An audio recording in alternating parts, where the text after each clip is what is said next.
Something really interesting is happening. DK pushed us couple of times. Of course, we managed to defend. It was out of nowhere. And yeah, as you can see, I will share my reports, which I got 11 minutes ago, 30 minutes ago, 26. This is the reports which I have been getting, and yeah, of course, 70k merit as a tier 4 player is absolutely amazing, right? Even 64, 36 and 34k for Kinara and Nico, and even my support is getting more than 20k merits, which is absolutely amazing. And of course, the trades are looking amazing also, right? Since I awakened Zaida, which happened like this KVK, my merits got like out of anywhere, just double time, right? A long range warfare has its own effect, because I can generally target more mage players, and yeah, finally the fight is going to happen as I was predicting. They will push again when the behemoths would be gone. And well, DK is quite popular with the infantry players, so you can see the amount of infantries our enemies is having, and actually, like, unfortunately, we kinda have to target them at first, right? Even with long range warfare, if you have to target infantry, you kinda have to, right? Actually, the news regarding the VIP level 16, I have seen the amount of points it is necessary to actually unlock the VIP. Also, I have seen the amount of benefits you are getting, like 10% like attack in general, overall, uh, elixir production plus regeneration potions, 5 of them. That's trust me, really important in Call of Dragons, because I just made the video regarding war pets, and I think war pets are one of the most important things behind heroes and artifacts, which you have to have in a good position in order for you to actually perform well, right? So in terms of the new VIP level, I think it was kind of obvious that pay-to-play players will have something which they would spend funds and be more stronger than normal players. Of course, I was expecting some PvP buffs. Most natural would be attack, and that's it, right? Also elixir production, some lowered capacity, if I remember correctly, and some fruits, right? And like throughout the whole gameplay, I think Call of Dragons is telling us themselves how this game is going to the end game, right? And regeneration potions, uh, being there, regeneration potions, 5 of them on a daily basis. If you have level 16, uh, uh, like VIP level, and plus the fruits which you can actually purchase, it tells me that war pets are the most important feature, especially for endgame, right? Sometimes I think that war pets are even more important than actually artifacts, because I think artifacts got in a way that they are more utility type of items in the game, especially during PvP. And yeah, like in terms of pure damage, I think war pets are dealing way more damage than artifacts. Yeah, as you can see, the beauty of long range warfare, if I have not had long range warfare here, I'm pretty sure it would be almost impossible for me to target this amount of mage players. And well, generally, when archer player is targeting mages, of course archer will have a lot more benefits, simply because mages are having the lowest amount of armor in the game, and yeah, archers are having highest amount of physical attack, so it's of course counter to mages, right? Yeah, I was expecting this couple of infantries moving forward. Let's use our artifacts and move back, right? Actually, in terms of warpits, I finally managed to finish my Snowy Croc, and I'm going to start with Shadow Manticore. I already have like 1.3k experience on my Shadow Manticore. I'm pretty sure it won't gonna happen soon, but at some point we will get it. Of course, right now I will try to target this backline which is standing. That's what you can actually do whenever you have long range warfare. You don't care about these infantries, and you care about these mage players, which are basically just standing there, asking to be damaged, right? That's the idea. So all good, right? All good. Right, give me a second. Yep.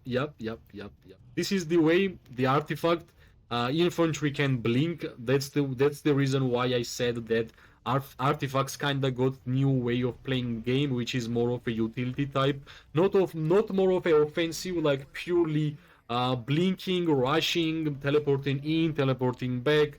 hide. So the ways of artifact progression in Call of Dragons have been totally different. Like even for mages, I always thought that every single new mage artifact will be purely offensive, but Thunder's Elegy, right? It's a control artifact which is dealing quite a good amount of damage, plus it has a control, right? Which means it applies debuffs.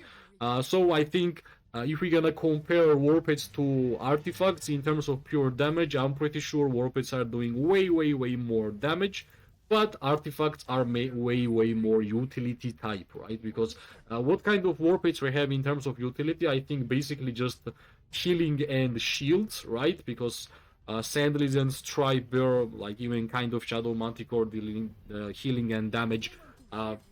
Well, for the infantry, I think the Bear Warped, which is giving armor, that's the armor Warped, right? But I guess Warpeds are mainly for offensive type of gameplay, right? More of a damage dealing. That's the idea I'm having so far in terms of Warpeds, right? And when I see these 3-star Warpeds, especially main talent, and not only main talent, like in general, 3-star Warpeds, the amount of damage they are dealing is absolutely out of control, right? Like they are feeling like they are already kind of third hero besides your already 2 current heroes, right? Which is absolutely amazing. Well, we managed to fight pretty well, I won't gonna lie, but unfortunately we had way more targets as an infantry players, which will affect our own merits. Last couple of pushes they had way more mages standing there just doing nothing. Even though that we have not got targeted quite a lot of times, you can see the amount of artifact damage you will receive, and not only artifact damage, right? Like when you are tier 4 player and simply attacking tier 5s, the amount of counter attack damage you are taking, that already is kinda enough for you to just say, alright, I'm going home. Right? But since my Kinara has a different idea, which means the main job of Kinara is to apply defense break. Even Kinara will, even if Kinara will be like 20k troops, she will still do her job, right? Her job is to apply debuffs. That's it. Apply debuffs, so my Magrat and Zaida will do as much damage as humanly possible. And throughout this KVK, if I will check my merits, that's actually what's going on. My most used hero pair in this KVK have been Magrat and Zaida. And I think my average merits with this hero pair is like 35 to 40k. That's with, of course, long range warfare, right? The amount of safety long range is giving me, like, it's purely amazing. And yeah, Indecent Ara, I have to mention, I don't know how many times I have mentioned that Indecent Ara, especially if you are tier 4, is amazing not only to buff your own legions, but also to buff your alliance tier 5 players, right? So if you are a winning player and you are playing with the Wilderborg, you are Archer main, I'm pretty sure Indecent Ara will be really helpful for your region. Basically, I have been playing with this Indecent Ara and the Wyverns already for like 3 or 2 KVKs, and every single KVK, my merits is more than without Indecent Ara, and they are actually even, like, as I have shown at the start of the video, the amount of merits I'm actually getting with Indecent Ara. Sometimes even myself, I'm surprised, like 20k merits from supports with Wyverns, that's amazing, right? That's amazing. I think I will just focus on mages. That's the highest merits we can get. Since our 2 damage dealer hero pairs are quite low, I think dealing damage to infantry already has no value, right? Because, well, lower your troop HP is in terms of, like, HP means like troop count, right? The lower your troop count is, less damage you are dealing, and higher severely wounded you have. But in my opinion, if you are fighting, just fight until you have troops. That's how you can actually see how well you performed, right? That's why until the Magrat is alive, which is my most important damage dealer hero pair, we're gonna be here and we're gonna try to get as much merits as possible, right? I want to have more than 50k for this run. Of course, if I had more time dealing damage to mages, I would say 60, but yeah, it is what it is, right? Kinara is already gone. I guess too much counter-attack damage from the tier 5 players affects a lot of things. But yeah, I guess Kinara did her job, applied a lot of debuffs, a lot of defense breaks. And yeah, that's not a big deal that she's gone, because we have been fighting for quite a good amount of time. I have been fighting pretty well in these fights. In terms of targets, we had pretty low. But I think, yeah, like this amount of troops are almost nothing, so I think it will be better for me to just be a little bit more aggressive. You never know. Alright. In this, yeah, like in this Antara is like still more, like, I don't know, 75% HP. That's why I say like, it's not only about the buffs and heals. The tankiness in this Antara gives my Legion, it's like a semi-tank also, right? A lot of value. I think the Indecent Ara's value is really high, especially if you are tier 4, right? If you are tier 5, I believe your number one priority should be to just be as more damage dealer as possible. But when you are tier 4, you can prioritize other things, such as being support, healer, debuffer, and yeah, like have at least one hero pair which will do everything together, which is like Magrot and Zaida in this case. And the beauty of this hero pair is that even if you are mage, you will be fine. You will be fine if you are mage, because you will be able to use this hero pair with mages too. So all good, right? Well, if you don't have Gilded Crossbow, you can always use Heart of Kamasi or Magrot and Zaida. That was my first artifact until I have got this Gilded Crossbow from the artifact throwback event, which happens I think once per year, where you basically spend gems and in the end you are getting chest, and you can pick one artifact from a lot of artifacts and you are guaranteeing getting that one, right? Of course, since my main motivation was to build this hero pair, as soon as I saw chance, I finally got this artifact, right? I'm pretty sure I won't gonna be able to increase a lot of levels on this artifact, but I thought the idea of Gilded Crossbow was to just deal damage, but since I have been playing, I think the main idea is the march speed which you have on this artifact when you use the skill.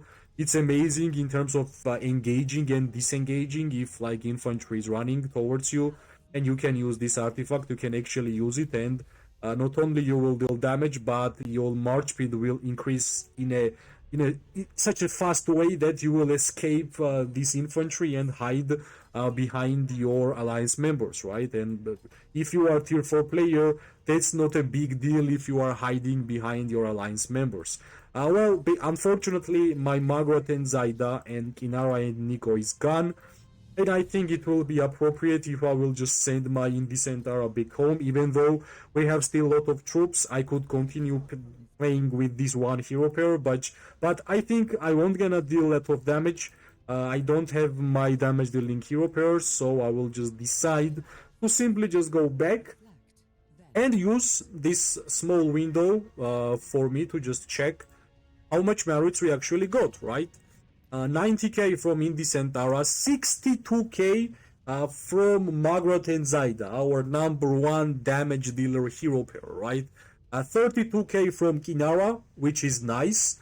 Lot of debuffs, tankiness, I like that.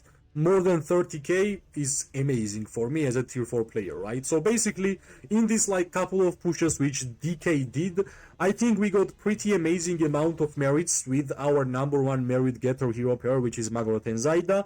And even with Kinara and Nico, we got quite good, right? If we're gonna check the report, and I want to check the high report, because I want to see the advanced barbarism damage, which should be quite good, right? Alright, it might be not that easy to get the one report, because we had a lot of targets, and when you have a lot of targets and you are changing the targets all the time, yeah, it might be not that easy. Well, yeah, I guess when I get like advanced, yeah, finally 2.2k, right? Yeah, because of the long range warfare, barbarism does not work because of the medium range, and only advanced barbarism and chain strike synergy is actually working, right? But in terms of Snow Peak Rock, which should be my one of the best war pets which I have currently because of the 3-star concentration, if I will find one report which has high merits, I will be able to actually see what that 3-star concentration does. But yeah, let's check. Maybe we will get lucky, and I will click on the report, which will give us, yeah, for example, 3.1k. Let's check. Yeah, like I guess 2.2k, 1.2k from the concentration, which is not that bad. Maybe we can find even more, but yeah, I guess that's enough. The amount of merits which we got from this one run, and not only from this one run, is quite enough, right? Hopefully it was fun to watch the PvP gameplay, and as I have mentioned before, it's always fun to play Call of Dragons because you can actually control your legions, and you can actually control your own gameplay whenever you are fighting, right? I hope you liked the video. If you did, press like, subscribe, share. It always gives me more and more motivation to make more content about this game. I wish everybody amazing day, morning and night. We are going to see each other really, really soon. Bye bye and good luck.